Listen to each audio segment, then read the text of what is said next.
Salut tout le monde, j'espère que vous allez bien. Aujourd'hui on va se retrouver pour la review de NXT TakeOver Brooklyn, édition numéro 3. Il y a des shows où, voilà, quand je viens derrière ce micro, alors vous ne me voyez pas, hein, mais voilà, il y a des fois quand je viens derrière ce micro, j'ai pas forcément le sourire parce que on a eu un show qui était assez pérave, hein, qui puait la merde. Je pense notamment à Battleground 2017. Et puis il y a des shows, quand vous venez derrière ce micro, vous êtes impatient d'en parler parce que vous avez kiffé du début à la fin, parce que c'était très bon, tout simplement.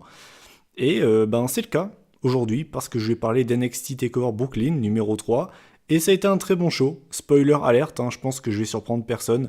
J'ai encore une fois kiffé ma race, tout simplement, parce que les takeovers ne déçoivent jamais. Il y avait seulement 5 matchs pour ce takeover, aucun ne m'a déçu. Mais on va détailler ça dès maintenant. Mais avant, comme d'habitude, je vais vous détailler le show avec donc la présentation du pay-per-view. Donc forcément, ce show se tenait le 19 août 2017, donc c'était à Brooklyn, New York, c'était au Barclays Center. Et donc il y avait 3 thèmes musicaux pour ce pay-per-view, mais je vais surtout revenir, on va dire, sur le thème principal, c'était Bleeding in the Blur de Code Orange, qui d'ailleurs a ouvert le show avec cette musique. C'était d'ailleurs très cool d'avoir un petit live comme ça. Ça faisait une éternité qu'on n'a pas eu un groupe de rock ou bien un chanteur de ce style-là qui ouvre un pay-per-view ou bien qui chante carrément en live pour un pay-per-view de la WWE. Et ça m'a fait vraiment grave plaisir. Ça change de Florida et Pitbull. Voilà, écoutez, la présentation de ce pay-per-view est terminée, je vais pas perdre plus de temps et donc je vais attaquer l'opener de la soirée. Donc l'opener de ce pay-per-view, donc c'était Andrade Cien Almas contre Johnny Gargano. J'étais persuadé qu'on allait ouvrir le show par ce match, tout simplement parce que voilà, Johnny Gargano, c'était le catcheur parfait pour lancer le pay-per-view, pour chauffer le public, parce que Johnny Gargano, c'est un peu le chouchou du public, hein. Très clairement, c'est le chouchou de NXT, et très clairement, je pense qu'il y a vraiment beaucoup d'argent à se faire avec ce mec.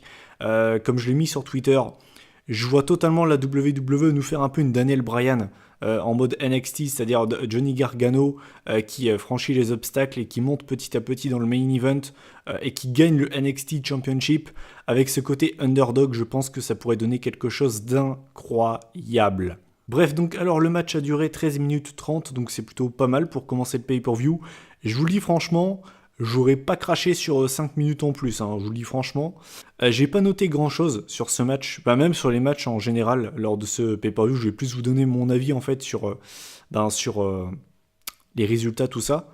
C'était un bon match, tout simplement. Je vais pas passer par 4 chemins. C'était vraiment un bon match pour ouvrir le pay-per-view.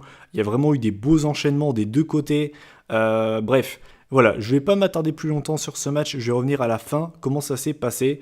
Et bien en fait on a Salina Vega, qui est donc la manageuse de Andrade Cien Almas, qui a balancé un t-shirt directement sur Johnny Gargano, donc forcément il a été surpris. Et derrière en fait on a Andrade Cien Almas qui a pu surprendre Gargano et a réussi à lui porter son Hammerlock DDT. Donc voilà, pour la victoire de Andrade Cien Almas. Donc surprise, je m'y attendais pas du tout parce que je vous l'avais dit, hein, dans la vidéo pronostic, je lui voyais vraiment aucun avenir malheureusement parce que moi c'est un catcheur que j'apprécie. Et voilà, avec l'ajout de Salina Vega, apparemment Andrade Cien Almas commence à gagner ses matchs et c'est cool. Apparemment la WWE compte peut-être en faire quelque chose et c'est cool. C'est vraiment cool. Ce que j'aimerais vraiment, c'est qu'ils ajoutent un mid-card title à NXT, parce que je pense qu'ils en ont vraiment besoin, avec tous les talents qu'ils ont maintenant. Je pense qu'un titre télévisé de NXT ne serait vraiment pas en trop, bien au contraire. Donc résultat qui ne me dérange pas, c'était vraiment surprenant, je pensais vraiment que Gargano allait gagner, mais c'est cool. En plus de ça, Gargano ne perd pas clean. Donc pour moi, aucun des deux n'est décrédibilisé au final. Je sais pas ce qu'ils vont faire, que ce soit pour Gargano et Almas dans le futur. Ils vont peut-être continuer la feud, je ne sais pas. Mais c'était vraiment un très bon match pour ouvrir le pay-per-view. J'ai mis 8,5 sur 10. Il y en a peut-être qui vont me trouver généreux. Mais c'était vraiment un très bon match. J'ai pris vraiment un kiff en le regardant. Ensuite, le deuxième match de la soirée, c'était pour les NXT Tag Team Championships. C'était Sanity face aux Authors of Pain, les champions. Match qui a duré 12 minutes, c'est le match le plus court de la soirée. Et ça a été le moins bon match de la soirée. C'est pour ça que j'ai pas... Attention, hein, je n'ai pas dit pire, parce que ça laisserait sous-entendre que c'était mauvais. C'est pour ça que j'ai dit le moins bon match, parce que c'était pas mauvais. C'était un bon petit match de poids lourd, j'ai trouvé en tout cas, à savoir qu'ils se sont attaqués avant que le match ne commence officiellement, donc ils sont déjà partis en brawl. C'est parti dans tous les sens. À noter également que Eric Young a pris la place de Big Damo, Killian Dane, donc c'était assez surprenant. Je savais pas vraiment s'ils avaient le droit de le faire, mais bon, bah il l'a fait, hein. On a eu une domination des Authors of Pain en début de match, notamment sur Eric Young. Finalement, il a réussi à faire le tag avec Alexander Wolf. Sincèrement, ce match, c'était un peu le match un peu qui est parti dans tous les sens, clairement. Je vais revenir aussi au moment du match, très clairement, puisque donc à un moment, tout le monde était KO, tout le monde faisait des topés suicidas à l'extérieur. Bref, c'était parti complètement en couille. On a Nikki Cross, forcément la barge, qui a sauté de la troisième corde à l'extérieur du ring sur Rezar. Finalement, il a chopé Nikki Cross à la volée. Et là, en fait, on a Killian Dane qui a fait un crossbody sur les deux. Donc, qui sont passés à travers la table qui avait été posée avant le début du match. Pendant ce temps-là, l'arbitre ne voyait rien hein, puisqu'il était occupé avec Paul Herring. C'était le spot du match. J'ai noté que j'adorais vraiment Nikki Cross. Elle est complètement baisée. Et vraiment, j'aime beaucoup Nikki Cross. Je pense que c'est mon membre préféré de Sanity. Finalement, j'ai noté que peu de temps après ça, eh bien, en fait, on a eu le finisher de Sanity. Donc, je ne sais pas exactement comment ils appellent ça. Sur Akam. Pour la victoire de Sanity. Donc, qui deviennent les NXT Tag Team Champions. Donc, changement de titre. Donc, du coup, première chose que je me suis demandé, c'est est-ce que ça veut dire qu'on va avoir les Authors of Pain qui vont débuter dans le main roster ou est-ce qu'ils vont encore attendre un petit peu? Je ne sais pas. Mais très clairement, si les Authors of Pain débutent dans le roster principal, ils vont faire très mal. Sinon, le match en lui-même, je l'ai trouvé plutôt sympa. C'était pas mauvais, mais c'est vrai que c'était le moins bon match, je trouve, de la soirée. Mais ça restait quand même bon, mais c'est clair que c'est vrai que c'était quand même très loin derrière les derniers matchs pour les NXT Tag Team Title. On a été tellement habitués à avoir des classiques, à avoir des matchs incroyables, que c'est vrai qu'à côté ça fait un peu tâche, mais ça restait quand même cool. C'était un bon match de Big Guy, donc j'ai mis la note de 7,5 sur 10. Et après le match, on a Bobby Fish et Kyle O'Reilly, qui formaient l'équipe Red Dragon à la ROH, qui s'en sont pris à Sanity. Donc ça nous dit très clairement une feud entre les deux équipes hein, pour le prochain takeover. Donc voilà, les fans de la ROH ont certainement dû péter un câble. Je vais pas dire que je m'en fous, mais j'ai pas pété un câble comme certains parce que voilà, moi la ROH, je suis vraiment de très loin. Mais voilà, ça fait toujours plaisir d'avoir une équipe NXT qui est crédible parce que je pense que c'est vrai que la division par équipe de NXT, comme on dit, souffre un petit peu. Hein, ils ont quand même perdu pas mal d'équipes et l'ajout de cette équipe-là ne sera que positive. Ensuite, le troisième match de la soirée. Je vais être, je pense, très expéditif sur ce match. C'était le match entre Aleister Black et Hideo Itami. Match qui a duré un peu moins de 13 minutes. Alors, je vous dis franchement, je vais vous le dire directement, j'ai été déçu. Le match n'est pas mauvais, mais j'attendais plus en fait. Surtout vu le début de match qui était énorme, j'ai trouvé que, vu l'intensité qu'il y avait et tout, je me suis dit, oh bordel, on est parti pour un classique. Et en fait, j'étais un peu déçu. Le match était cool, mais franchement, ouais, j'étais un peu déçu. Je vous dis franchement, j'ai été déçu. J'ai noté également qu'il y avait donc le groupe Code Orange qui a interprété le thème d'Aleister Black. L'entrée d'Aleister Black, elle a été magnifique. Aleister Black, quelle entrée, quelle superstar. Lui, très clairement, hein, lui, je vous le dis dès maintenant, ce mec sera WWE Champion. Je vous le dis dès maintenant. Ça n'en fait aucun doute. Je suis certain que Vince McMahon le veut déjà dans le roster principal. J'en suis persuadé. Quelle putain d'entrée. Bref, j'ai noté que le match était comme pressenti, c'était hard hitting, c'était vraiment très stiff. C'était un match très basé sur des coups en fait, il y a eu très peu de prises. D'ailleurs, note à part, je sais pas si... Enfin, je voudrais connaître votre avis par rapport à ça, mais moi, Les matchs hard hitting, c'est-à-dire vraiment, vous savez, très stiff, très basé sur les coups, c'est pas forcément mes matchs préférés. C'est pas ma tasse de thé. Par exemple, le match entre Aleister Black et Kyle O'Reilly qu'on a eu à NXT, bah j'avais pas tant aimé que ça. Donc voilà, je voulais juste le placer ça, je voulais juste placer ça là comme ça. À noter également donc qu'Aleister Black saignait du nez et finalement, sans grande surprise, eh bien c'est Aleister Black qui s'est imposé avec le Black Mass out of nowhere. J'adore le Black Mass. J'adore le Black Mass parce qu'il peut le sortir n'importe quand. C'est comme le All KO. Et vraiment, j'aime beaucoup Aleister Black. Il avait besoin de cette victoire pour continuer à builder son momentum. Et donc voilà, la victoire d'Aleister Black, c'était un match cool. C'est pas le moins bon match de la soirée. Je l'ai trouvé quand même un peu mieux que le match pour les NXT Tag Team Championship. Mais ouais, j'étais un peu déçu. Je vous dis franchement, j'attendais plus de ce match. Donc j'ai mis la note de 7,5 sur 10. Ensuite, on va passer au match que j'attendais le plus de ce pay-per-view. Je crois bien que c'est la première fois que c'est le match féminin qui me hype le plus pour un pay-per-view. Vraiment, sans déconner, hein. Ça fait 10 ans que je regarde du catch. C'est la première fois que c'est le match féminin dans un pay-per-view qui me hype le plus. Ça en dit long. Ça en dit très très long même. Donc c'était forcément Asuka la championne face à Ember Moon. J'avais une putain de hype comme tout le monde. Alors match qui a duré 15 minutes. Donc c'est vraiment une bonne durée. Franchement, j'aurais bien voulu qu'il y aurait... J'aurais pas craché sur 3 minutes en plus, 3-4 minutes en plus. Je l'ai dit sur Twitter et je vais le redire ici, pour moi c'est le meilleur match féminin depuis Sasha Bailey à TakeOver Brooklyn, il y a de ça maintenant 2 ans. J'ai adoré ce match. Sans déconner, c'était un excellent match Women's, vraiment un excellent match. J'ai adoré ce match parce qu'il n'y a eu aucun botch, c'était propre déjà. La durée est bonne et surtout c'était putain de bon. Le match était équilibré, c'était à toi à moi, c'était pas genre je domine pendant très longtemps, même si Asuka a dominé au début du match, mais vraiment quand Ember Moon a réussi à revenir, après c'était vraiment 50-50, il n'y avait pas de domination abusée.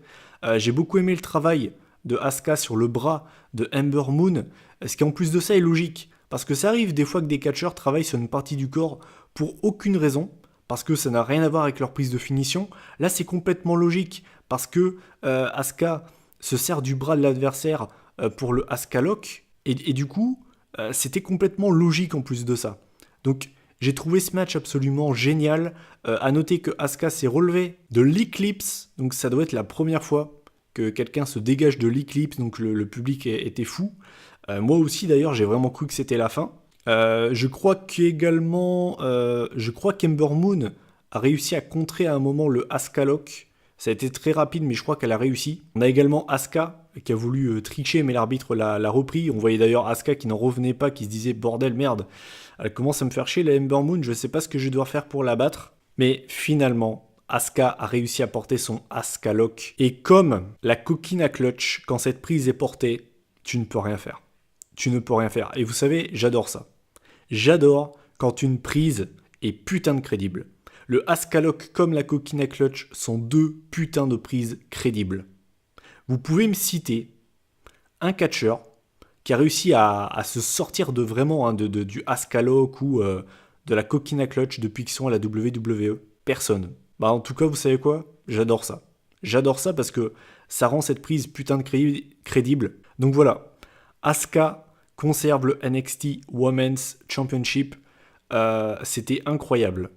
Incroyable. Pour moi, c'est le meilleur match de ce pay-per-view. Meilleur match Women's, je dirais même tout court pour l'instant. Main roster et NXT confondus, c'était un excellent match. Et j'ai noté que c'était comme ça que les Women's devraient être bookées dans le roster principal. Parce que même si Ember Moon a perdu ce soir, en aucun cas, elle sort ridiculisée ou décrédibilisée. Même si elle a tapé, même si elle était obligée d'abandonner, cette défaite ne la décrédibilise absolument pas. Parce qu'elle a perdu face à l'imbattable Asuka. La streak est toujours là. Plus de 500 jours de règne. Et quel règne pour Asuka, sans déconner. C'est ma catcheuse préférée. Et je vous dis franchement, le fait de ne pas l'avoir dans le roster principal, ça me dérange pas tant que ça, parce que, je vous le dis franchement, hein, j'ai peur qu'il la gâche. J'ai vraiment peur que les mecs te la gâchent dans le roster principal. Donc le fait de l'avoir toujours à NXT, bah ça me dérange pas. Ça me dérange vraiment pas. Mais c'était vraiment un très bon match. J'ai mis la note de 9 sur 10. J'aurais peut-être même pu mettre un peu plus, mais c'était vraiment un très bon match. Et vive Asuka et vive Ember Moon. Bravo les meufs, vous avez géré. Et enfin, le main event de ce Takeover Brooklyn édition numéro 3. C'était pour le NXT Championship. On avait The Glorious Bobby Roode face à Drew McIntyre. D'ailleurs, beaucoup de gens, même moi, hein, je pensais vraiment qu'il allait débarquer avec sa musique Broken Dreams. Et finalement, il est arrivé avec les cornemuses et tout le machin. D'ailleurs, j'ai vraiment bien aimé son entrée. Donc voilà, toujours pas de Broken Dreams. J'espère qu'il s'en servira dans le futur. Enfin, bref, note à part. Donc voilà, main event qui a duré 22 minutes. C'était le match le plus long de la soirée. Au niveau de la construction, le match, très clairement, c'était du Bobby Roode. C'est-à-dire que le début de match était vraiment très lent. C'était très contrasté, je trouve, avec les autres matchs qu'on a eu dans la soirée. C'était vraiment très lent, très méthodique. Vraiment du Bobby Roode. Et ça peut sortir les gens du match. Quand t'as passé 2 heures avec un rythme de dingue et que là t'arrives avec un match très lent, surtout que c'est le dernier match de la soirée, ça peut sortir des gens du match. Et j'ai trouvé que le public était un peu sorti. Hein. Au début, il y avait vraiment plus beaucoup d'ambiance. Le public était mort. Finalement, ensuite, le match est monté crescendo. J'ai trouvé qu'il y avait eu une bonne alchimie entre les deux. Et bah, c'est un match que j'ai bien aimé. C'est un main event que j'ai vraiment trouvé solide. C'est pas le meilleur match de la soirée, mais c'est pas le moins bon. J'ai trouvé que le match était vraiment solide entre les deux. J'ai noté que Bobby Roode s'était dégagé du Claymore. Il avait réussi à mettre son pied sur la corde, si je me souviens bien. Et on a Drew McIntyre, lui, qui s'est dégagé du Glorious DDT. Et on a également Bobby Roode qui s'est dégagé du Future Shock DDT. Mais apparemment, c'est plus une prise de finition, c'est plus un coup spécial de la part de McIntyre. Et donc, à la fin du match, comment ça s'est passé ? Eh bien, on a le Glorious Bobby Roode qui voulait porter son Glorious DDT. Et il a réussi à le porter une première fois. Il a voulu enchaîner une deuxième fois. C'est d'ailleurs avec ce combo-là qu'il a battu Hideo Itami et Nakamura. Mais McIntyre le contre avec un gros coup de boule des familles et arrive derrière à enchaîner avec le Claymore. Donc voilà, pour la victoire de Drew McIntyre qui devient NXT champion. Et ça me fait plaisir. Ça me fait plaisir parce que Drew McIntyre, c'est un catcheur que j'apprécie. Je le trouve très impressionnant dans un ring. Hashtag no homo. Mais je trouve qu'il dégage beaucoup. Il dégage beaucoup de présence, beaucoup de charisme, Drew McIntyre. Et je le trouve très impressionnant. Je ne l'ai jamais dit en vidéo, je crois. Je le trouve très impressionnant physiquement. Je crois que c'est le mec qui m'impressionne le plus physiquement avec Brock Lesnar. Il est massif, il est big, putain de merde. Il est vraiment énorme, hein, Drew McIntyre. Bref, note à part. Donc voilà, ça me fait vraiment plaisir pour lui. Et voilà, je suis vraiment content pour lui qu'il soit champion. Le règne de Bobby Roode aura été bon. Donc je pense qu'avec cette défaite, on va avoir un Bobby Roode qui va monter dans le roster principal. Ou alors, ils peuvent attendre et par exemple le donner à Aleister Black pour lui rajouter encore une victoire prestigieuse sur son CV, pour le mettre over, on va dire. Je sais pas. Je pense que Bobby Roode va monter dès le prochain Raw ou prochain SmackDown. Mais voilà, donc voilà, victoire de Drew McIntyre, c'était un bon main event, j'ai mis la note de 8 sur 10. Et après le match, eh bien c'est encore passé quelque chose, parce que les takeovers ne déçoivent jamais, et on a toujours notre petit lot de surprises. Puisque donc on a Kyle O'Reilly et Bobby Fish qui sont encore apparus. Donc je me suis dit, bon, c'est cramé, Adam Cole baby, il va se pointer. En plus de ça, t'entendais le public qui pétait un câble de l'autre côté, je me suis dit, bon, c'est cramé, on va avoir Adam Cole. Eh ben ça n'a pas manqué. Voilà, Adam Cole baby fait ses débuts, tout simplement. À NXT, c'était pressenti, c'était très très prévisible. Hein. Très très prévisible. Mais ça fait plaisir. Je suis pas son plus grand fan. Pas que je l'aime pas ou autre, mais c'est juste que je l'ai pas vu catcher énormément de fois. Je peux pas dire que je connais Adam Cole parfaitement. ce serait être de mauvaise foi, ce serait être faux cul même. Je l'ai vu catcher quoi, les 4-5 fois.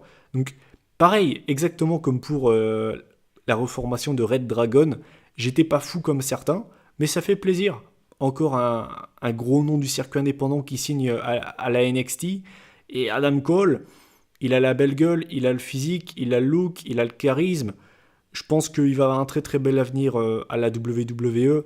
Et si vous voulez mon avis, Drew McIntyre sera un champion de transition. Et je pense que lors du prochain TakeOver, Adam Cole gagnera la ceinture. Mais ça fait toujours plaisir de voir Adam Cole, baby. Donc voilà, j'attends de voir ce qu'ils vont lui donner comme thème musical, parce que moi j'aimais vraiment bien son thème à la ROH. Mais voilà, quelle façon de terminer TakeOver, c'était un bon main event, donc j'ai mis 8 sur 10. Et bienvenue à NXT, Adam Cole. Et bien voilà, bah écoutez, en faisant la moyenne de ce NXT TakeOver, on arrive à la jolie note de 8,1 sur 10. C'est un petit peu la moyenne, hein. J'ai remarqué que je crois que pour tous les takeovers, j'ai mis une note dans les 8 en tout cas. J'ai pas souvenir d'avoir mis genre un peu moins. Enfin, de toute façon, il n'y a aucun takeover, je crois, qui a été sous la barre des 7. Je crois que le minimum que j'ai dû mettre, c'est genre 7,5. Ça en dit long. Et encore une fois, j'ai envie de vous dire, takeover ne m'a pas déçu. Takeover ne déçoit jamais. Il n'y a eu aucun match ce soir. C'est un show qui a été très solide d'un point de vue in-ring. Ça a été très solide. On a eu des belles entrées, on a eu des beaux moments. Et en plus de ça, on a même eu les débuts d'Adam Cole. Donc c'était cool. On a eu un public qui était chaud patate. Très bon show, mais j'ai envie de vous dire, est-ce que c'est surprenant? Non, c'était cover. On le savait que ça allait être bon. C'est pas une surprise. Donc très bon show. Voilà, j'ai rien d'autre à dire. C'est vrai qu'il y a des fois on pourra dire que je suis peut-être un peu sévère, que je tacle un petit peu facilement la WWE. Mais quand on a un show qui est très bon, je suis également là pour le dire. Et ça a été un très bon show. Du début à la fin, ça a été un très bon show. Et j'ai pas regretté de m'être branché sur le WWE Network. Donc voilà, si vous n'avez pas vu ce show, bah, je peux que vous le conseiller. C'était un très bon show. Et vive NXT. Et je suis très, très intéressé, très impatient de voir le futur, de voir ce qu'ils vont nous concocter. Et ben voilà, bah écoutez, cette review de TakeOver Brooklyn est terminée. Je vous invite à donner votre avis en commentaire. Je pense qu'il n'y aura que des retours positifs hein, sur le show. C'était un très bon show.